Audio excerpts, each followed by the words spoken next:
Assalamualaikum warahmatullahi wabarakatuh. Salam sejahtera bagi kita semua. Om Swastiastu, Namo Buddhaya, dan salam kebajikan. Selamat datang di podcast horor gelap gulita. Malam ini kita akan menyusuri kisah yang mampu membuat bulu kuduku berdiri dan jantungmu berdebar tak karuan. Judul kita kali ini adalah Lemah Pati, karya Restu Wiratmaja. Bagi yang ingin baca langsung ceritanya, saya lampirkan linknya di kolom deskripsi ya. Oke, langsung saja tanpa berlama-lama, pasang headset kalian, tutup pintu, matikan lampu, dan mari kita mulai.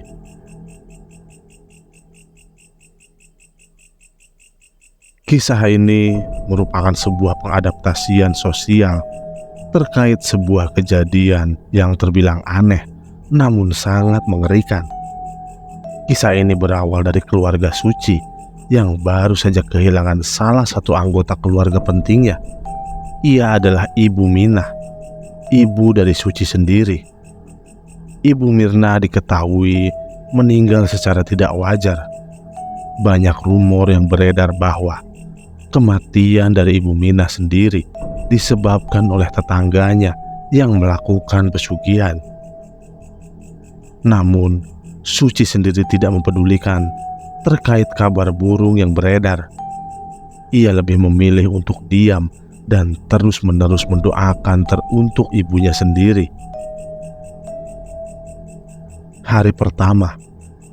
Di hari pertama setelah kematian Ibu Minah, Suci masih dalam keadaan sedih. Ia sendiri sering merenung dan memilih untuk menyendiri dengan waktu yang lama. Tampaknya kehilangan seorang ibu seperti kehilangan setengah dari kehidupannya. Namun di hari pertama setelah meninggalnya Ibu Mirna, Suci sendiri seperti merasakan jika ibunya masih ada di sekitarannya. Arwahnya seperti terus-menerus mendatangi kamarnya. Suci kerap kali memikirkan ibunya ketika ia sedang sendirian. Namun tiap kali Suci merenung, ia seperti mendapatkan bisikan yang mengerikan. Bisikan itu berbunyi, "Aku muli, Nduk." Suci yang sering kali mendapatkan bisikan itu seperti bertanya-tanya, apakah kematian ibunya ini benar-benar kematian yang serius? Atau memang ada hal lain di balik itu semua? Malam harinya, tepat di mana Suci ingin tertidur, ia mendapati ruangan ibunya seperti ada suara orang menangis. Suci pun mendekatkan telinganya ke daun pintu untuk membenarkan dirinya terkait suara tangisan itu. Namun tidak berselang lama, Bapak Suci datang. Ia kemudian menyuruh Suci untuk masuk ke dalam kamarnya dan segera tidur. Suci pun segera masuk ke dalam kamar. Kebetulan kamar Suci berada dekat dengan kamar ibunya. Kemungkinan besar ia juga akan mendapatkan suara-suara aneh jika kamarnya bersebelahan. Dan benar saja, tepat tengah malam, Suci terbangun dari tidurnya. Ia mendengar lagi suara tangisan itu. Suci pun keluar dari kamar dan menuju ke kamar ibunya. Niat Suci adalah untuk mengetahui kamar ibunya. Apakah ibu datang lagi dan menangis di kamarnya karena ada sesuatu urusan di dunia yang belum selesai. Saat Suci ingin membuka pintu kamar ibunya, ia mendengar suara langkah kaki dari tempat lain. Suci pun segera masuk ke dalam kamar karena ia mengira itu adalah suara langkah bapaknya. Dan apa yang dipikirkan Suci sangat benar. Bapaknya baru saja melewati kamarnya dan mengecek kamar ibunya. Karena memang tidak ada yang ingin Suci khawatirkan, ia pun melanjutkan tidurnya kembali. Akan tetapi, keanehan pun kembali terjadi di saat Suci sudah setengah tertidur. Tiba-tiba ada sesuatu yang merayap ke bagian punggungnya dan memeluknya dengan sangat erat. Suci tidak bisa bergerak sama sekali. Keringat dingin pun mulai berjatuhan. Suci merasakan ada sesuatu yang memeluknya dari belakang. Tidak berselang lama, suara yang mengerikan pun terdengar tepat di belakang Suci. "Aku mulai, Ndo." Suci langsung terkejut, dan anehnya, sesuatu yang memeluk Suci dari belakang langsung menghilang dengan seketika. Rasa takut yang muncul tepat di malam itu membuat Suci tidak bisa tidur. Ia hanya bisa tidur selesai melaksanakan sholat subuh. Hari kedua. Di hari kedua kematian Ibu Mirna, Suci mendapati bau aneh yang sangat menyerbak dari kamar atau ruangan Ibu Mirna sendiri. Suci seringkali mencium bau melati yang tercium jelas di sela-sela kamar Ibu Mirna. Ia sendiri sempat menanyakan hal ini kepada bapaknya. Namun bapak Suci sendiri belum bisa mengatakan apapun. Ia hanya berkata, "Ibu kangen sama kamu. Ia mungkin mau nengokin kamu." Suci tidak tahu apa-apa terkait apa yang disampaikan oleh ayahnya. Ia menegaskan bahwa semenjak kematian ibunya, Suci tidak bisa tidur dengan tenang. Suci merasa jika tiap waktunya hanya dihabiskan untuk memikirkan mengapa kejanggalan demi kejanggalan sering terjadi dan diketahui olehnya. Lambat laun, kejanggalan itu menimbulkan rasa curiga yang mendalam bagi Suci. Baginya, kematian ibunya benar-benar sangat dirahasiakan oleh pihak keluarga, terkhusus baginya sendiri. Suci mulai mencurigai satu persatu anggota keluarganya yang memang sengaja menutupi kasus kematian ibunya tersebut. Hingga akhirnya ia seperti mendapatkan gambaran terkait kematian ibunya tersebut. Lewat sebuah mimpi yang ia dapatkan, Suci melihat salah seorang pria sedang melakukan hubungan badan dengan seorang wanita yang sangat cantik, dan itu bukanlah ibunya. Namun, tepat di mana seorang laki-laki itu sedang melakukan hubungan badan, Suci melihat ada seorang wanita yang sedang dililit oleh dua ular yang berukuran besar. Suci pun berteriak sembari memanggil nama ibunya. "Ibu, ibu." Namun, teriakan Suci tidak berguna apapun. Begitu juga dengan wanita yang sedang bersetubuh dengan seorang laki-laki misterius. Keduanya seperti menikmati persetubuhan itu. Semakin melekat keduanya dalam melakukan hubungan badan, semakin kuat juga lilitan ular itu. Cumbuan demi cumbuan terus diarahkan wanita itu kepada laki-laki misterius itu, sehingga membuat lilitan ular itu semakin kuat dan membuat tubuh Ibu Suci mengecil seperti tertelan oleh tubuh kedua ular tersebut. Suci pun tidak kuat menahan rasa sakit terkait penggambaran ibunya yang dililit itu. Ia pun ingin menghentikan kedua ular itu agar berhenti melilit ibunya. Akan tetapi, Suci akhirnya terbangun ketika bapaknya dan beberapa anggota keluarga lainnya memanggil ustadz untuk menyembuhkan Suci. Suci pun menangis sembari memeluk tubuh bapaknya. Ia sangat takut karena melihat penggambaran yang mengerikan atas kematian ibunya. Semenjak saat itu, Suci pun dituntut untuk beristirahat dan mencoba untuk mengikhlaskan diri dari pikiran-pikiran anehnya. Hari ketiga. Di hari ketiga setelah kematian ibunya, Suci berniat untuk mengecek kamar ibunya. Niat awal Suci adalah ingin membereskan bagian kamar yang sudah 3 hari tidak ditempati oleh almarhumah ibunya sendiri. Namun saat dirinya ingin membereskan kamar ibunya, Suci menemukan barang-barang aneh yang diletakkan di bawah ranjang tempat tidurnya. Di bawah ranjang tersebut sudah tersedia sesajen lengkap dengan makanan pasar. Lalu ada juga kemenyan yang mengepul kuat hingga memberikan bauan yang sangat menusuk hidungnya. Suci kira ini adalah bukti penghormatan keluarganya terhadap ibunya sendiri.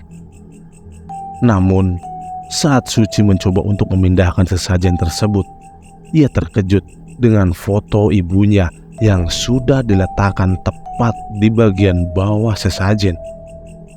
Loh, ini kan foto ibu. Kenapa foto ibu ada di sini? Suci pun memandangi foto ibunya dengan rasa penasaran. Ia sejenak berpikir, jika memang bapaknya sendiri yang meletakkan hal ini, itu artinya ada sangkut paut antara ayahnya dengan kematian ibunya. Suci pun kembali meletakkan foto itu di tempat semula. Ia pun sekarang tertuju kepada lemari ibunya yang tertutup dengan rapat. Saat Suci ingin membuka pintu lemari, ternyata pintunya sudah dikunci dengan rapat. Suci pun mencari kunci di sekitaran kamarnya. Namun sayangnya, ia tidak menemukan kunci di sekitaran kamar ibunya. Dari luaran, Suci mendengar suara bapaknya yang sudah memanggil-manggil namanya. Suci pun bergegas untuk segera meninggalkan kamar ibunya. Saat Suci sudah keluar dari kamar ibunya, Suci langsung berpura-pura menuju ke bagian ruangan depan sambil membawa sapu dan serokan. Suci mencoba untuk menutup-nutupi terkait apa yang baru saja ia lakukan. Tidak lama kemudian, bapaknya melihat Suci sedang menyapu di bagian depan rumah. Bapak Suci pun langsung bertanya kepada Suci terkait perginya Suci selama tidak berada di dalam kamar. "Kamu kemana aja, Dek?" "Suci dari tadi di sini aja ya. Kenapa emangnya?" "Loh, Bapak baru saja ke depan tapi kamu nggak ada." Suci segera mencari alasan yang masuk akal saat bapaknya berkata seperti itu. "Oh, tadi Suci ke belakang ya. Suci beresin bagian belakang dulu. Pas Bapak ke belakang, Suci lagi di depan. Cuman Suci lewat dari belakang pintu rumah dan langsung ke depan. Alasannya karena Suci cari serokan. Adanya di bagian samping rumah." "Oh begitu. Pantesan tadi pas Bapak manggil kamu gak ada." "Iya Pak. Emangnya kenapa Bapak manggil-manggil nama Suci?" "Tadi Bapak nyariin kamu karena Bapak takut kamu masuk ke dalam kamar ibu," jelas Bapak Suci. "Emangnya kenapa Pak?" tanya Suci. "Nggak apa-apa. Kamu jangan sampai masuk ke kamar ibu ya." "Ada apa Pak emangnya?" tanya Suci. "Nggak apa-apa. Takut ada sesuatu yang ganggu kamu," jelas Bapak Suci. "Emangnya apa Pak? Setan?" tanya Suci dengan polosnya. "Pokoknya jangan masuk aja. Soalnya itu harus dikosongin selama 1 minggu. "Loh, kalau dikosongin siapa yang nempatin?" "Bapak yang nempatin." Suci mulai agak curiga di sini. Ia menimpali bahwa bapaknya masih menutupi kebenaran yang ia tahu sebenarnya. Faktanya, jika memang tidak boleh ditempati, mengapa ada pengecualian bahwasanya yang harus menempati kamar itu hanyalah bapaknya sendiri? "Oh iya, makanan sudah siap. Kamu makan ya?" "Iya Pak, nanti Suci makan sehabis beberes Pak." Setelah Bapak Suci menyuruh Suci untuk makan, ia pun pergi keluar rumah untuk kepentingannya sendiri. Belum tahu apa yang akan dilakukan oleh bapaknya. Namun, Suci sendiri seringkali melihat bapaknya keluar bahkan sewaktu ibunya masih hidup. Suci tidak memikirkan apapun yang berkaitan dengan kegiatan bapaknya. Namun, tidak lazim rasanya jika baru saja berduka, akan tetapi seringkali keluar-keluar. Padahal Bapak Suci sendiri bekerja sebagai petani, dan teruntuk hal-hal yang berkaitan dengan petani semestinya dilakukan di waktu pagi-pagi. Namun saat itu Bapak Suci mengenakan pakaian lengkap seperti ingin menemui seseorang. Sepertinya Bapak Suci memang benar-benar memiliki sebuah rahasia yang memang semuanya masih berkaitan dengan ibu dari Suci sendiri. Malam harinya, saat dimana Suci ingin menuju ke kamar mandi, ia melewati kamar ibunya. Kebetulan Suci mendengar suara aneh yang berasal dari kamar ibunya. Suaranya seperti desahan seorang laki-laki yang sedang melakukan hubungan seksual kepada seorang wanita. Suci pun langsung menangkap suara itu. Sepertinya suara itu adalah suara dari bapaknya sendiri. Suci mulai curiga. Apa jangan-jangan bapaknya sedang bermain-main terhadap wanita lain? Ia pun mengintip lewat lubang gagang pintu kamar ibunya. Saat Suci mengintip, ia melihat bapaknya sedang menciumi seorang wanita yang sangat cantik. Namun ada sesuatu yang aneh. Suci melihat dengan kedua matanya sendiri jika ayahnya sedang dililit oleh seekor ular yang sangat besar. Suci pun langsung menutup mulutnya. Ia pun perlahan melangkah mundur sambil menutupi mulutnya agar tidak bersuara. Setelah itu, ia kembali untuk masuk ke dalam kamarnya. Suci tidak jadi masuk ke kamar mandi setelah melihat hal yang tidak mengenakan tersebut. Pantas saja, Suci merasa jika hidup bapaknya benar-benar tidak masuk akal. Dengan penghasilan sebagai tani, bapaknya mampu mendapatkan hasil panen yang sangat melimpah, tepat sehari setelah kematian ibunya. Kemungkinan besar bapaknya memang telah melakukan hal ini sejak lama. Namun, karena dirinya tidak ingin ada anggota keluarga lainnya yang tahu, alhasil kejadian tersebut hanya ditutup-tutupi. Dan sekarang, semuanya sudah terbongkar. Suci pun tidak keluar dari kamarnya sampai akhirnya proses persetubuhan antara bapaknya dan juga siluman ular itu telah usai. Sembari mengecek luaran, Suci pun pelan-pelan menuju ke kamar mandi. Namun saat dirinya melewati kamar ibunya, rasa penasaran pun kembali muncul. Suci ingin sekali melihat bapaknya yang berada di dalam kamar ibunya. Akan tetapi, ia mendengar suara desisan ular yang sangat kencang. Seperti suara ular asli yang benar-benar berada di dalam kamar. Suci pun dengan terpaksa langsung membuka pintu kamarnya. Namun, di saat dirinya membuka pintu, tiba-tiba seekor ular piton yang panjangnya 2 meter sedang melilit tubuh bapaknya. Ular itu merasa terusik dan segera memberikan gertakan kepada Suci. Suci yang melihat amarah dari ular tersebut langsung mundur beberapa langkah sambil berteriak ketakutan. Sedangkan bapaknya, wajahnya sudah memucat dengan mulut yang sudah terbuka lebar. "Bapak!" Suci pun langsung berlari untuk meminta pertolongan warga yang berada di sekitaran rumahnya. Namun karena saat itu kondisi sudah malam, tidak ada satupun lalu lalang warga untuk keluar. Suci pun langsung menuju ke rumah-rumah warga sembari menggedor-gedor tiap pintunya untuk meminta pertolongan kepada mereka. Setiap pintu yang ia gedor, tidak ada satupun dari warga yang mau membukakan pintu rumahnya. Suci pun menangis sambil berteriak minta tolong. Hingga akhirnya ada salah satu warga yang mau membukakan pintunya. Ia adalah seorang warga biasa yang sedikit mengerti terkait apa yang dirasakan oleh Suci sendiri. "Dek, kamu kenapa nangis?" Bapakku dililit ular. Tolong bapakku. Tidak bisa, Dek.